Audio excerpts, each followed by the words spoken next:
What's up, everyone?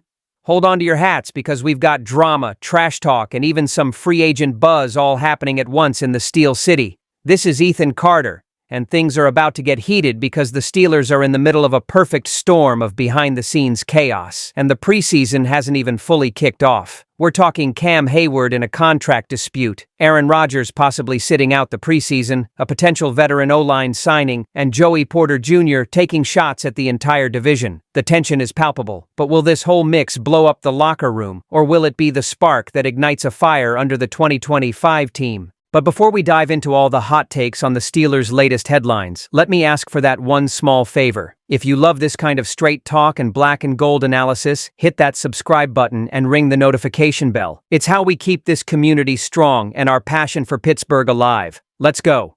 All right, the first bombshell of the day is coming from the heart of the defense. Cam Hayward, our defensive line monster, is in a messy contract standoff with the front office. According to ESPN's Adam Schefter, Hayward hasn't been participating in full team drills this summer because he's pushing for a contract extension, and that's left a lot of the fan base feeling cold. This isn't just any player. We're talking about a four-time All-Pro, a locker room leader, and the face of the defense. But he just signed a new deal last year, so a lot of people aren't buying his position. Some fans were blunt. He literally just signed that contract. Ridiculous. Cut his brother and give him the money. Wanting a raise now is absurd. I get the frustration, but you can also see Cam's side. He's currently just the 23rd highest paid defensive tackle in the league at $14.5 million a year, while guys like Chris Jones are at the top with $31.75 million. The market exploded this offseason, and Hayward, who's nearing the end of his career, wants to lock in one last big payday. It's important to remember that not participating in full team drills doesn't mean he's not practicing at all. It could even be a physical preservation move, as the guy has years of war on his body.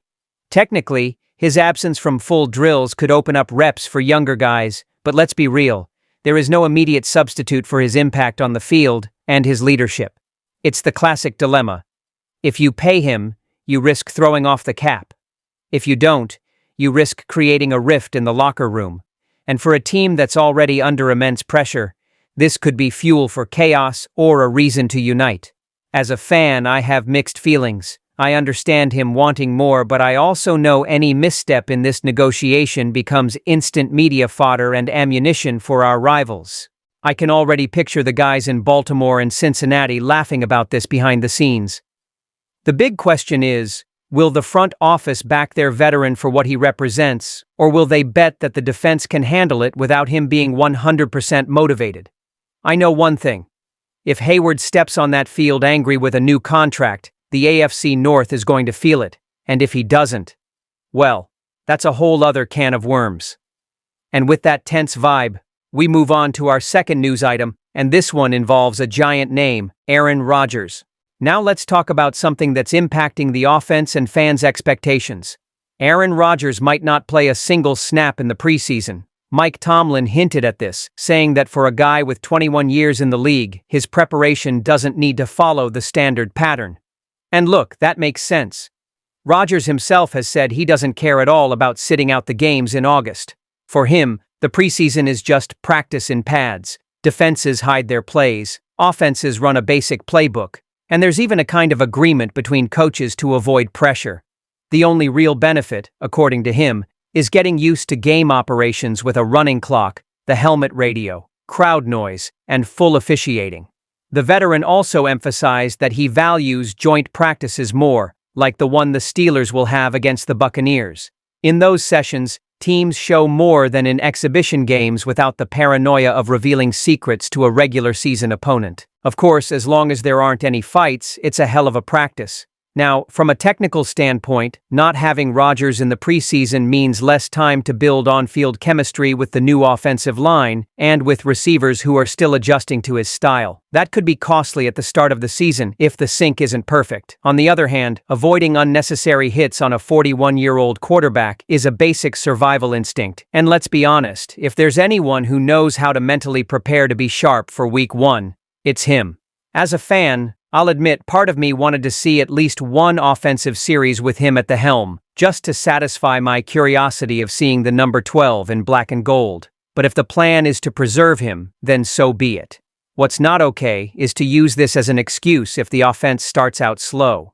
And here's a detail that few people are talking about. This decision is also a test for the rest of the offense's discipline and focus, because they'll have to work hard without the shortcut of depending on Rodgers all the time in practice. And, between you and me, if the offensive line is still adjusting, and the opposing defense decides to turn up the heat early in the season, that's when we'll really feel the impact of this choice. And speaking of offensive line adjustments, our third piece of news today is exactly about a potential new arrival who could change that scenario. His name is Isaiah Wynn.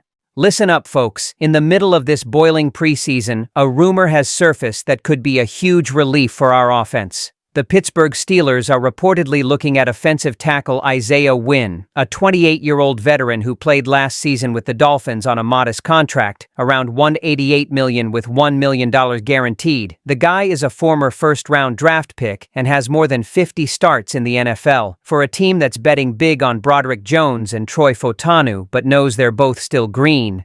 This is gold.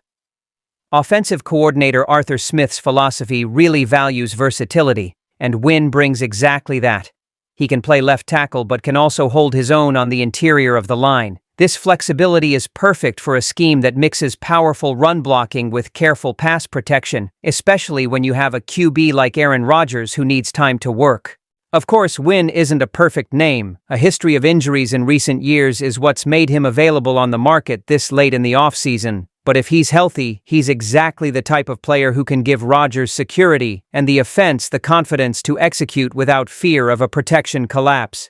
Personally, I think bringing in Wynn would be more than a technical signing. It would be a message that the front office is willing to protect its investment in the offense.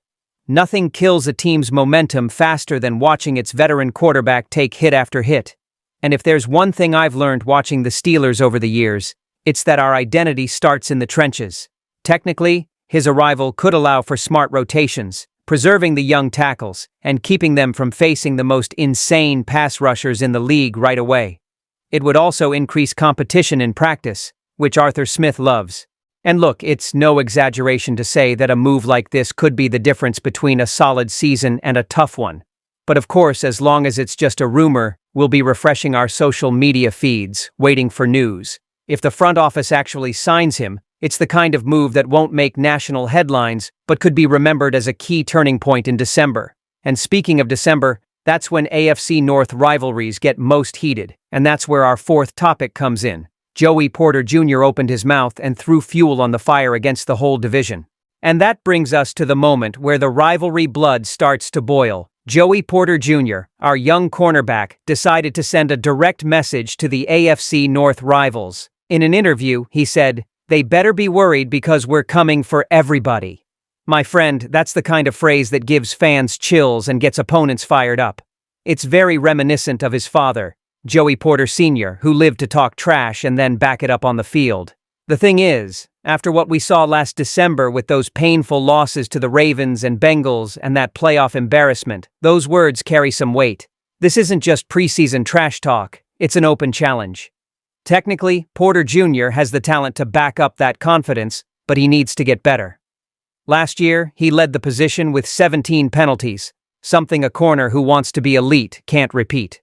In 2025, he's entering his third season, and more importantly, at a time that could define his future, as he could be looking for a contract extension next summer.